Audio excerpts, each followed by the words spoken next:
കുറേ കാലമായി ഞാൻ ഈ റിസർച്ചിൻ്റെ പിന്നാലെയാണ്. അതിൽ നിന്ന് ഞാൻ മനസ്സിലാക്കിയത് കുറേ അൺനാച്ചുറൽ ഫിനോമിന. പക്ഷെ അതൊന്നും ഇവിടുത്തെ ജനങ്ങൾ ശ്രദ്ധിക്കുന്നില്ല.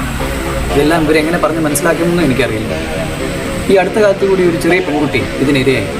The victim of close encounter. Close എൻകൗണ്ടറോ? അതെന്താ? ഒരു വ്യക്തി അന്യഗ്രഹ ജീവിയെയോ അല്ലെങ്കിൽ UFO, അതായത് അൺഐഡൻറ്റിഫൈഡ് ഫ്ലൈങ് ഒബ്ജക്റ്റ്, അതുമായി കണ്ടുമുട്ടിയാൽ അവരെയാണ് നമ്മൾ ക്ലോസ് എൻകൗണ്ടർ എന്ന് പറയുന്നത്.